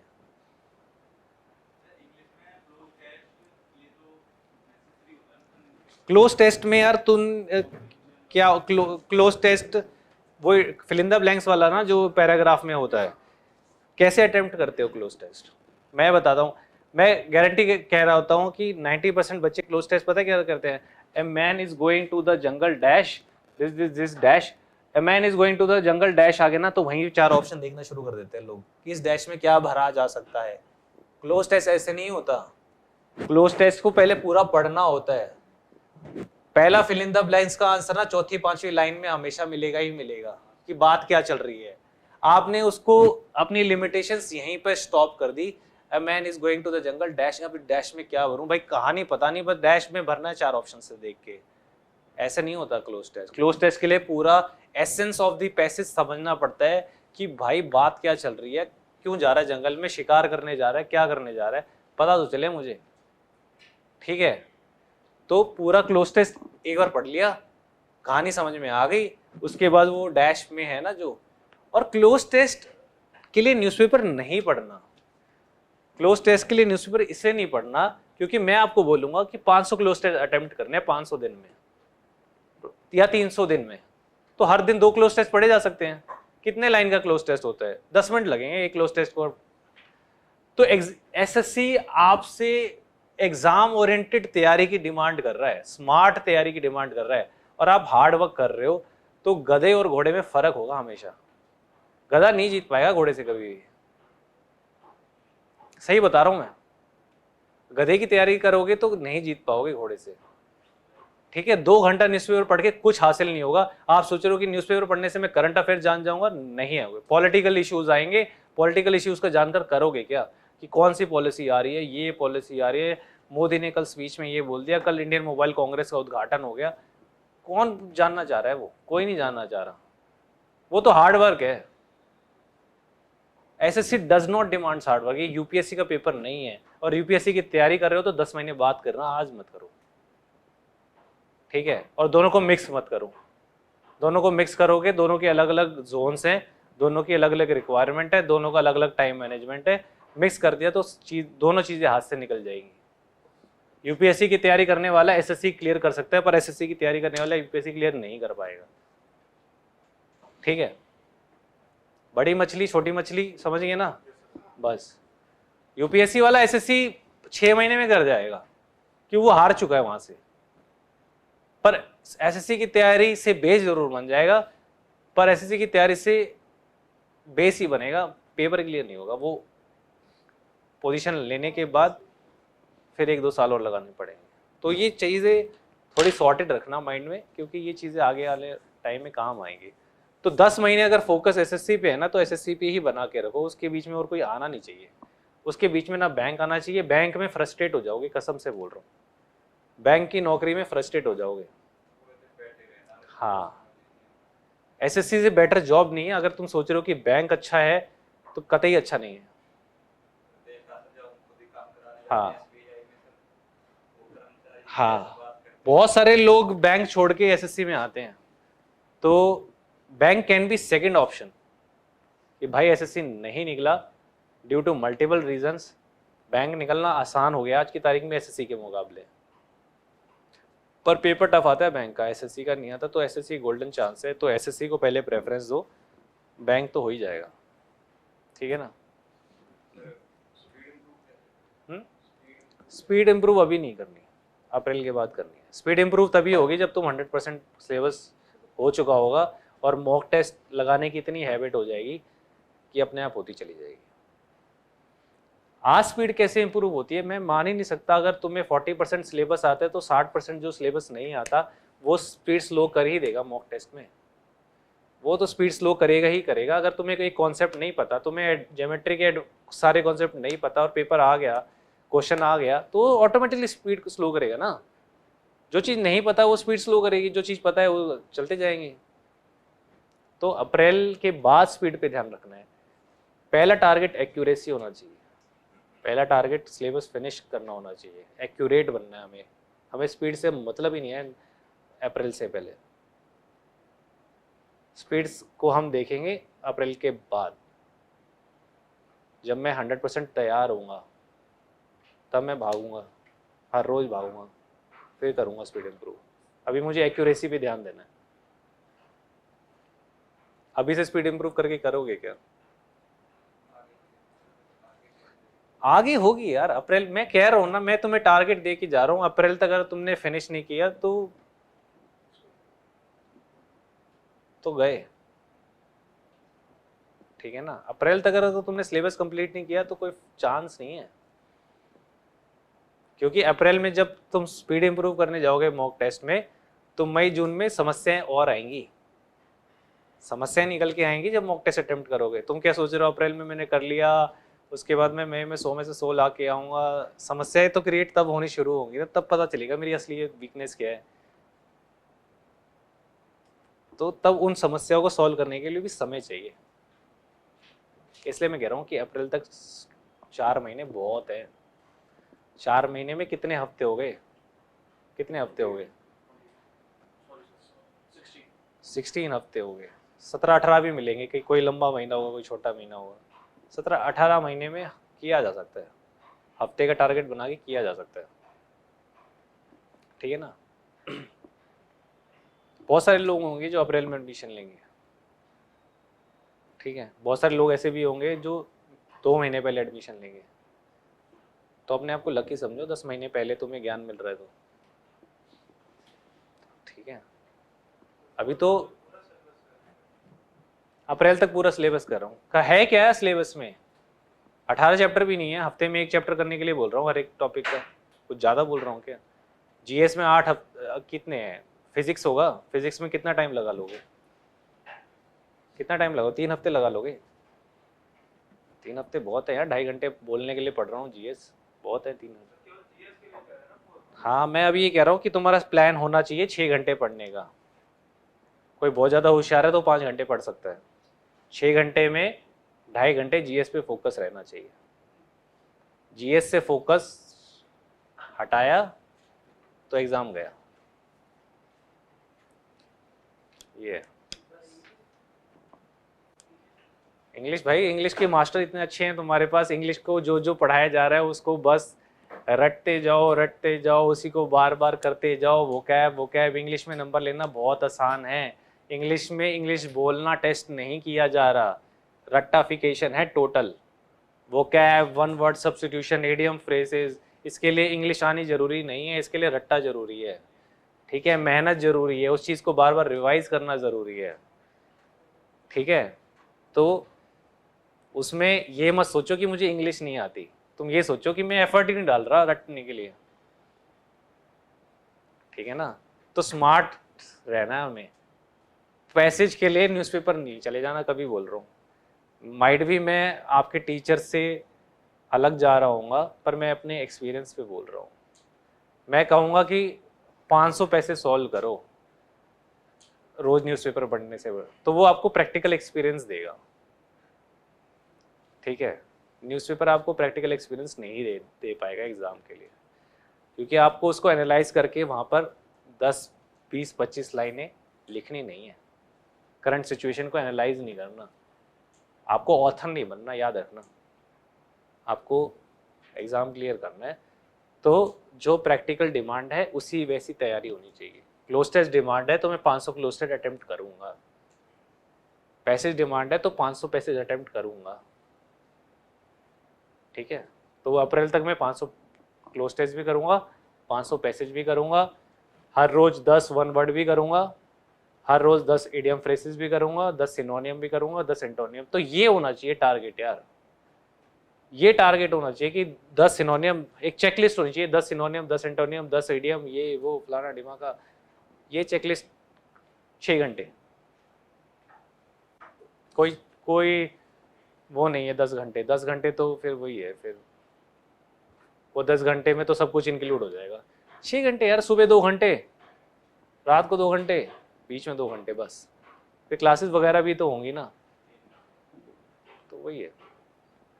ज़्यादा लोड अभी नहीं लेना, बहुत स्लो चलना है, बहुत स्लो, पर एक्यूरेट चलना है। पेपर कैसे अटेम्प्ट करें, आई थिंक ये डिस्कस हो गया। पेपर में टाइम मैनेजमेंट कैसे करें, हो गया। चीज़ों को याद कैसे रखें, चीज़ों को याद कैसे रखें, बार बार याद रख करके करते रहिए, करत अभ्यास, बार बार नहीं साला कब तक नहीं होगा। अब ABCD भूले हो गया अभी तक, क्यों नहीं भूले हो? क्योंकि साला 1 साल ABCD की है, 1 साल ABCD की है, भूलोगे क्या कभी? 1 2 3 4 100 90 10 100 भूलोगे क्या? क्योंकि तुमने उसको 1000 बार किया है। जब मैं बोल रहा हूँ कि जीएस अप्रैल तक करके हर 6 महीने का टाइम है, हर महीने रिवाइज करो, तो जीएस छप जाएगी दिमाग में। 10 सिनोनियम एंटोनियम रोज करोगे तो छप जाएंगे दिमाग में 10 महीने तक। 30 दिन 10 चीजें, 300 टारगेट हो रही हैं, 300 इडियम्स याद हो गए, 300 सिनोनियम्स याद हो गए, 300 एंटोनियम्स याद हो गए, फिर अगले दिन 600, अगले महीने 600 गए, 600 गए, 600 गए, 900 पे तो कहानी खत्म हो जाएगी। इतने ही है, ठीक है। 3 महीने 10 इडियम 10 सिनोनियम्स, ये ठीक है।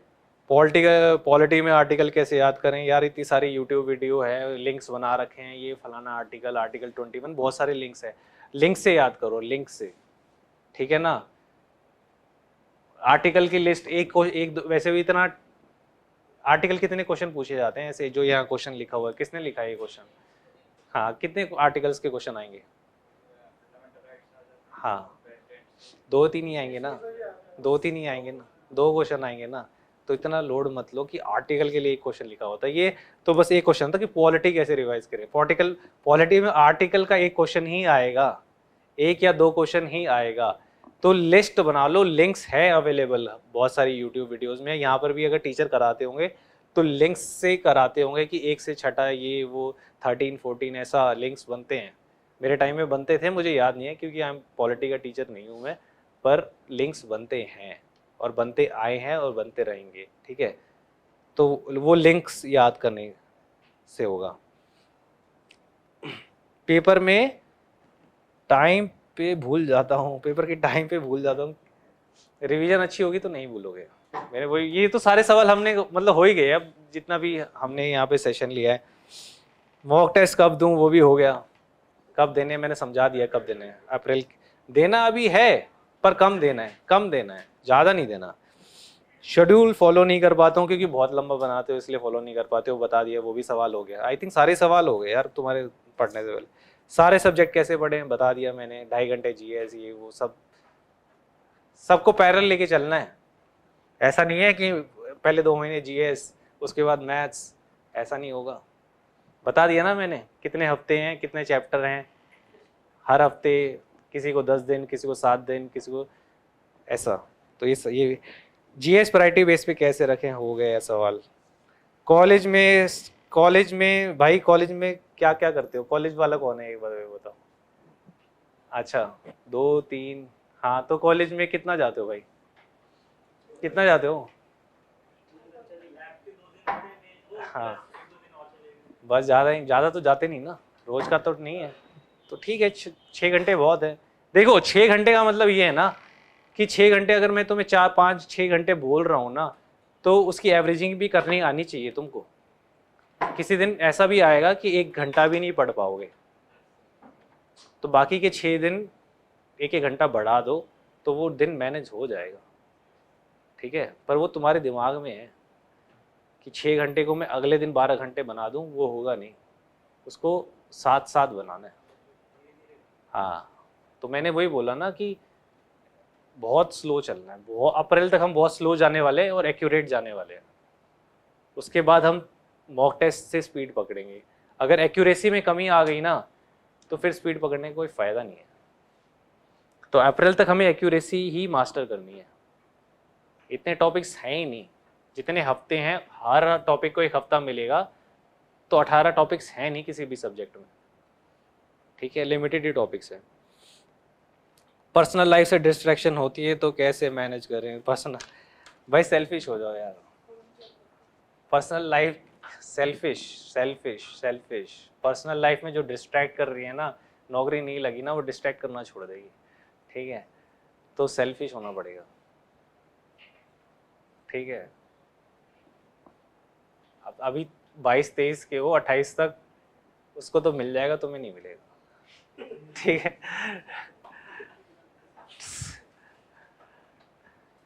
तो you have to be selfish, और जो सेल्फिश नहीं है वो सबसे बड़ा बेवकूफ़ है दुनिया में, याद रखना। मैथ्स में टाइम मैनेजमेंट कैसे करें? I think we have to focus on accuracy first, time will automatically manage, ठीक है। जहाँ एक्यूरेसी मिस हुई, टाइम मैनेजमेंट मिस हो गया अपने आप ही, क्योंकि एक्यूरेसी मिस होते ही आपको सवाल पे ज़्यादा टाइम लगने वाला है। तो अगर जिसको भी डाउट है कि बिना एक्यूरेसी के लिए मैं स्पीड बढ़ा दूंगा, वो होगा नहीं। तो accuracy should be first target till April. Geography कैसे पढ़े, ये तो हो गया है, मैं ये डिस्कस नहीं करूंगा कि ज्योग्राफी कैसे पढ़े। ये आई थिंक आप अपने सब्जेक्टिव टीचर से क्वेश्चन ज़्यादा अच्छे तरीके से पूछ सकते हैं कि कैसे पढ़े। ठीक है, और सवाल कोई?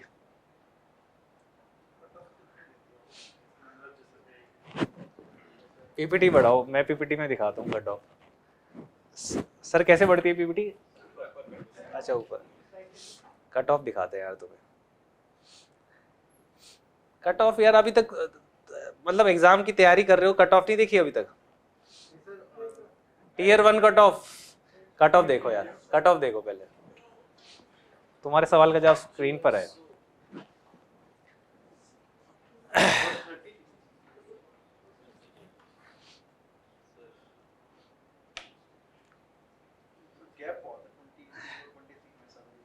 यार गैप जो होता है ना, वो डिपेंडिंग अपॉन एग्जाम का pattern, level, number of competitors, उस पर डिपेंड करता है। अगर तुम्हारे लिए पेपर टफ है ना, तो पूरी जनता के लिए पेपर टफ है। अगर तुम्हारा तैयारी अच्छी है तो तुम ये मत सोचना कि सिर्फ मेरे लिए पेपर टफ आया है। माइट भी इस साल एग्जाम टफ आया हो, कट ऑफ कम गई हो, उस टाइम एग्जाम थोड़ा सिंपल आया हो, जैसे हमेशा एसएससी फेंकता है, मतलब जो रिपीटेड क्वेश्चंस है वो फेंकता है, तो वो कट ऑफ ज़्यादा चली गई हो। तो वो डिपेंड करता है। अगर एग्जाम डिफिकल्ट है तो सबके लिए डिफिकल्ट है, कट ऑफ ऑटोमेटिकली कम जाएगी। ठीक है, तो जीएस को कितना टाइम दोगे अब से? 2.5 घंटे। अगर अप्रैल तक नहीं हुआ ना तो फिर देख लेना, होगा नहीं सिलेक्शन, सच बता रहा हूँ। ठीक है, क्वांट में 2.5, 5, 6 घंटे, ये सब बहुत स्लो। 25 सवाल करेंगे, 2 घंटे हैं, 25 रोज करेंगे, 25 करेंगे, 10 दिन में प्रॉफिट लॉस करेंगे। बहुत टाइम है हमारे पास, हमें नहीं करना सिलेबस पूरा। पर प्रॉफिट लॉस हो गया ना तो उससे सवाल गलत नहीं होना चाहिए, ऐसा है। ठीक है,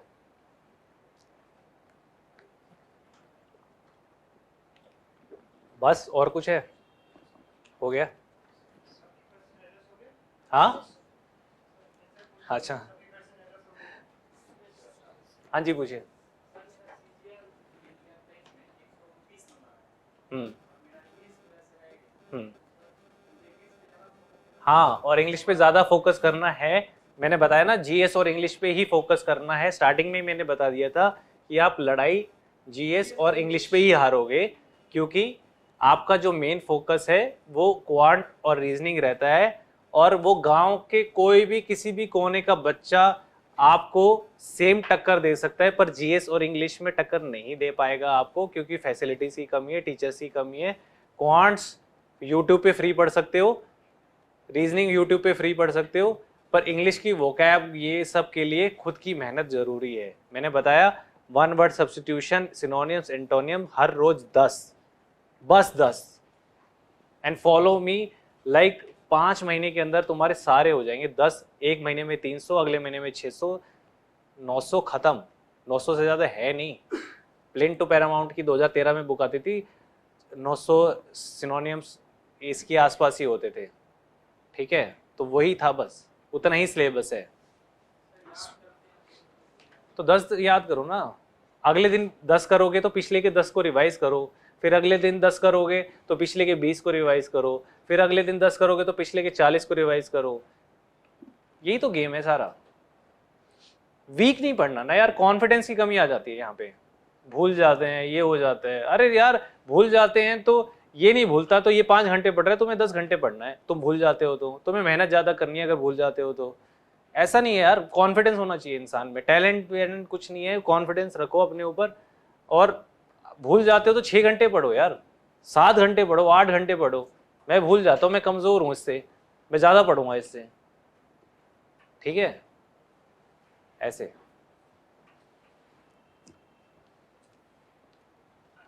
हो गया सर, फिनिश?